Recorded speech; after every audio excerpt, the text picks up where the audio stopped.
I'm Cam Merzlak with my kitty Xena on the table, and you're watching RTV Amador's Facebook live stream. We've got our own Bill Lavallie with Sierra News Bulletin. He's up there in the mountains. We're having a little bit of a connectivity issue, but we're going to get with him, and I think we have him right here. Bill, are you with us? Yes, I am. A little foggy, but I'm with you. Looks like you're just coming up on Peddler Hill, it looks like. Yes, it is. Yep. It's about the snow started early up near Ham Station, and up here it's accumulated a bit more. We still got some low clouds, I think, up here, and that's why you see the fog. Right. Where did you start seeing the snow at, Bill? Cook Station, I think, is where we started seeing more accumulation, and then you get to Hams, and it's more. And after that, it built up fairly quick to what it is. Understanding what season it is right now, this is pretty impressive. Yeah. We had a storm last night. Seems a little late in the season to have this kind of low snow. Yes, it seems to me that this is a little bit special. We usually don't see this much snow this early in spring, I guess it is, or later in the winter months. So we're experiencing. The road's in great shape. The good part is, it looks like Caltrans has been out here. They've done what they need to do to keep the road clear, and the traffic is not that heavy right now. Not going to probably be the same once weekend hits. Doesn't look like you're in chain control conditions where you're at right now. No. We didn't see any signs or any chain control people. No Caltrans, no CHP were requiring chains, so this is good. Bill, if people are interested in road condition updates, where do they go for that? There's a website. The best way is to look for dot.ca.gov. DOT, the letters DOT, then the dot, then ca.gov, and then there's a box that says check the highway conditions, enter the highway route number. Gotcha. So if you want to check 88, just enter 88 and search, and then it will bring up the current conditions from Caltrans. We want to remind everybody, Bill has this camera on a tripod mount inside the vehicle, and we don't recommend filming and driving at the same time. Is that correct, Bill? Yes. Yeah, you want to keep your hands on the wheel in these kind of conditions. And this camera that I have here allows me to mount it, and it deals with the bumps and motions, and it's a gimbal, so it clears that all up, so it's pretty smooth. Has that 3-point axis. That's great. It looks like the snow's on the trees. Yes, So- definitely sticking. Yes, What are we in between 6,000 and 7,000 foot elevation here? I think that's about it. Yeah, coming up to Peddler Hill, so I think that's the elevation up there, and it's moist. It's obviously a moist storm. Okay. And that'll cause that to stick on the trees. Remembering that we're going to have waves of this storm coming in, so Okay. this is going to collect a bit. Again, we're with Bill Lavallie, Sierra News Bulletin. Looks like you get a little bit on the windshield here. There you go.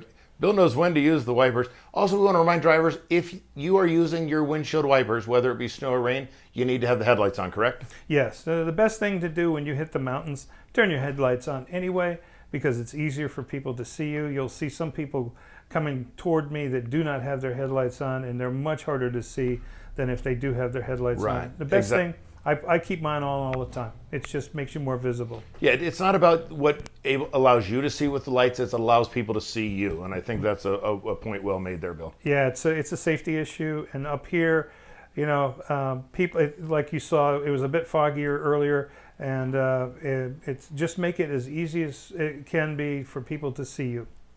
Yes. So what was the temperature like up there? You obviously got to the freezing level. Yeah. You went the gamut. We started hitting the 30s, 37, 36. And you got to remember, too, when you get into the 37, 36, 35, that is where you can get black ice on the road. Okay? Gotcha. So be aware that if your temperature gauge is reading that, you're going to have to know that in certain spots and bridges and things like that, there could be ice. So You just passed a careful. charcoal-colored truck that's the color of the road without his lights on. Yeah, and there you go. It's And a it's hard perfect to see. example Yep. of needing So- to... You're not burning electricity like you are in the house. You're not paying the bill. So it's better to just keep your lights on. Again, we're with Bill Lavallie, who's live on Highway 88 in our live rover cam. Bill Lavallie, of course, Sierra News Bulletin, right here friend him on Facebook, Bill Lavallie, or look him up on Sierra News Bulletin because he is on the scene and always knows what's going on. That's correct. I travel with my scanner. I pick up all the police frequencies, fire frequencies, emergency frequencies, the ambulances and that type of thing, and dispatch out of Amador Sheriff's Office and the CHP's main office in Stockton.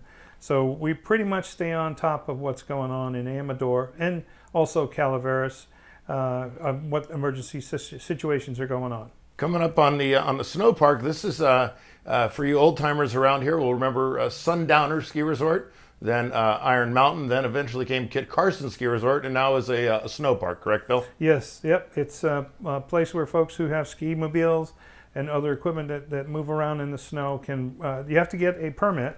I'm not Hey, sure. let this guy by, Bill. I think you're. Yeah, there we go. Yeah, he's been riding on my tail. So yeah, you got to get a permit to park there, and I'm not sure what the costs are, but I have been out there on ski mobiles, and it is so much fun. If you have somebody you know that has ski mobiles, go on out there and give it a try. Yeah, Bart Gilman is known for that, and also Brian Thomas, friends of mine that. Apparently snowmobiling is a lot of fun. It is, and it's amazing because there's cabins out there. Hey, what's this? Look at that. That is a... Bill has a coyote. Coyote. Look at this. It's a coyote taking a little walk here. Bill, you're obviously taking it safe. You're stopped here in the middle of the road. Yeah, there's nobody up behind me, and he looks a little disoriented. So let's see if he can get to the side of the road. Good for him. He's You never know what you'll find when you're out here on the highway. No. I've talked to people that have seen just about every animal that can be out here. So that's another thing you got to watch out for, because the storms do. He looked confused, so I don't think he expected the snow, and he wound up on the road, and he did not expect the road to be there either. So you got to be careful.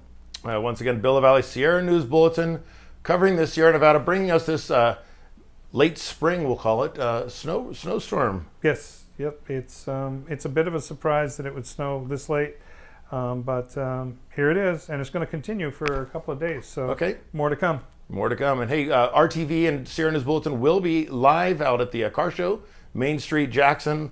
We'll be bringing that to you, and we look forward to seeing everybody there. Just a great thing. Bill, thanks for coming along and being part of RTV's live broadcast right here on Facebook. And we do thank the viewers. RTV was out at the Ion Homecoming.